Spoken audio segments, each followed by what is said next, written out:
Welcome back to On the Record. We're at the last break within the Robin Robbins boot camp, and you can tell from the noise going on around us that it's still a lot of people out there who are still wanting to do a lot of business.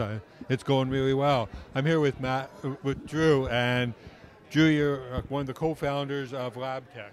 That's right. So 10 years ago, Matt Nachtraub and myself founded Nemsys, which is an MSP in Toledo, Ohio, and we started writing what today is known as LabTech software. So what exactly is LabTech software do? LabTech software is a remote management, monitoring, and automation tool that really allows managed service providers to deliver their services extremely fast and easy down to their end clients. And how many end clients do you have right now? Or no, I'm sorry, not end clients. How many partners do you have? We just recently passed 1,500 partners, and we're adding about between 100 and 150 partners a month currently. And so a question that a lot of people are asking out in the marketplace is they're talking about ConnectWise and you guys and where you fit in together and so on. Can we talk about that for a minute? Yeah, absolutely. So a year ago we received some funding from ConnectWise, and as part of that we relocated the majority of our staff to Tampa, Florida. And so we've become really tight with ConnectWise. We are continuing to build out certainly integration with ConnectWise. But one thing that's really important to us, really, we are still staying vendor agnostic. We're continuing to build out our integration with all the other PSA tools. And matter of fact, every PSA tool, whatever their APIs allow us to do in terms of communicating that integration, we're using 100% of all those APIs with all those existing vendors, and we're going to be continuing to do so. And you told me that in 2010 that was a record year for you as far as growing? Absolutely. We did about close to 30 times the amount of business we did the previous year, so it was real exciting. I was going to ask you if you're going to maintain that same rate, but I guess overall it'll be a more successful year, but from a growth rate, I don't think you'll ever do 30 times in 1 year. No, that'll be hard to maintain, but every month we are doing more and more sales. Certainly shows like this have been really phenomenal, allows us to get out in front of a lot of customers who really could benefit from a tool like ours. And certainly a lot of people are familiar with RMMs, they may be on competitive platforms, but one of the advantages we have are myself, Matt Nachtraub, who's our CEO, Director of Operations, our lead programmer, Greg Burke, who's really the man behind the code. All of us have owned and ran MSPs for 10 years or more. So everybody in a leadership role really understands inherently what our customers go through on a day-to-day basis. So it's a really good point to segue into sort of the industry more than your company for a minute. We have an audience of about 160,000 people, 140,000 roughly are from the VAR world, we'll call it. Of those, about 20,000, maybe 25,000 have become managed service providers. The rest of them haven't engaged that yet. They talk about it a lot, but they haven't. Should they bother? Like, is it over? Is it done? Is it a fad that's going away? Or what would you tell them? Oh no, I hope you're not going to say it's a fad going away, because if so, we're junking the interview now. Right, no, it's definitely not a fad. It's certainly a tool like ours, and even Nemsys, we started out really as a mixed model, both break, fix, and MSP, and so our tool works very well in a mixed model like that. It can help companies who are straight break fix really transition over into the managed service environment. So they use our tool, do a lot of automation, but they charge for that automation. So now, even though it's break fix, they can be charging, to install software, for example, but instead of taking 45 minutes, it takes 5 seconds, but they still can bill for 45 minutes. And so it really allows even a break fix company to start transitioning over to the MSP model. Yeah, it's not only the money part about it, but it also changes the whole relationship with your customer, because, or correct me if you've been there more than I have, that's for sure, but when you phone up a customer, the first thing that they think about is, or when they phone you up is, okay, how much is this going to cost me? Well, now that's not on the table anymore, unless you're talking about new products. And that's something that they're asking you for, right? Doesn't that change the relationship into much more of a real partnership? It really does. I mean, under that break-fix model, certainly, the business needs are not aligned. The only time you're making money is when your customers have problems. And when we move over to the MSP model, now your business is aligned with your customer's business. Their goal is to not have computer problems, and under that MSP model, the only time you make money is if you're not spending, time and material with people to fix those problems. So it really does change that dynamic, and really what we find as we transition people over is initially that use goes up by about 30%, because there's a lot of little things that customers are dealing with because they don't want to spend the money, but once they're on that managed service, they want to get all that taken care of.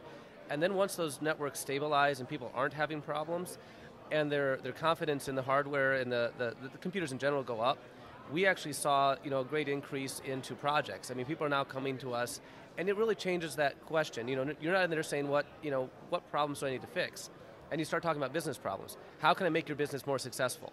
What can we do to help you in terms of technology? And it really changes that dynamic with the customers. Yeah, and plus the one piece that you're not talking about is that when you leave all those little tiny pieces that don't get fixed, they end up becoming big problems because something else breaks, and it's that whole chain reaction that I don't know anything about, except that when I turn on my computer, if I don't have everything fixed, I know something else is going to go wrong.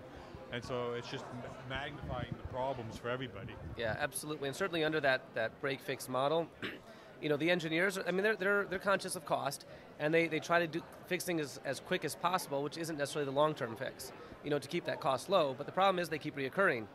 6 months later, the customer comes to me and say, I've already paid you 6 times to fix this. Yeah. And so it really changes. So under that MSP model, it really allows you to have the engineers out there and perform those long-term fixes. But of course, the good break-fix person knows how to explain it a different way each time so that they don't know it's the same thing. That's true, but that'll catch up to you.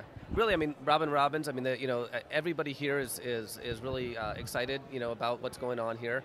Everyone here, I mean, they're who we're looking for, who we want to talk to. They're the types of businesses that are really looking to get strongly into that managed service. And there's a lot of people here still, break fix, are looking to migrate into it. There's a lot of people here who are already on that MSP model, but they're looking to learn how to do it better. And so everybody here really is our exact, the type of people that we think could benefit from our product. So if you don't come to this event, because it's sort of like a family, if you notice that, like it's all these VARs, they seem to be, Robin's extended family. And so if they find a product that they like, they're going to talk to everybody else about it.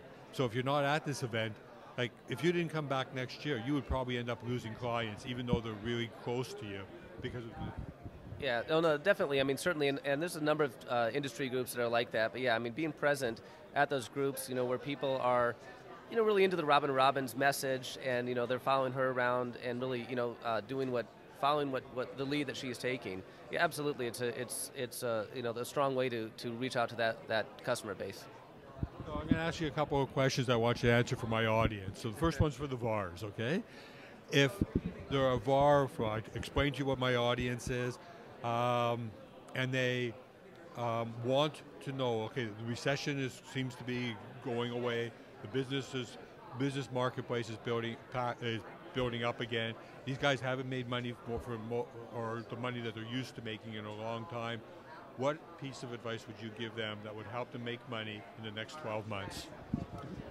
I mean, really, just continue to be out in front of the customers, and listen to them. I mean, give them what they're asking for in terms of products. I mean, and that's one of the things I do hear here is that a lot of the VARs are not listening to the customers, and really, so I mean, listen to your customers, talk to them, and bring out the features that they're looking for because things are changing.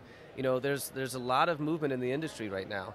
And so as a software vendor, as a VAR, I mean, answering those needs, keeping an eye out on what products and features that people are looking for, are real key. And certainly when you come to an event like this, do the breakouts, get in front of, be able to demonstrate, your product. Don't just have a table, but actually pay for the breakout. Oh, I guess, okay, I transitioned a little bit, but yeah, for the vendors. Okay, so I've transitioned on you a little bit, but. The question I would want to ask you is, would you recommend that is this a show that they have to go to? Absolutely. Yeah, definitely. Everyone here is, I guess I've said this like 3 times now, but I mean, the VARs that are here are exactly who everyone as a vendor, who we're trying to reach. So, I mean, as far as the quality of the audience, they're exactly who all of us want to be talking to. And if I give you 10 seconds to say one thing to Robbins, what would you say? One thing to Robbins. Thank you for the show. It's been a great time being here. We've really enjoyed it, and certainly, it's really exciting to see so many people just so enthusiastic about what you're doing. That was 14 seconds. You owe me 4 seconds. Thanks for being on the show, and we'll see you again.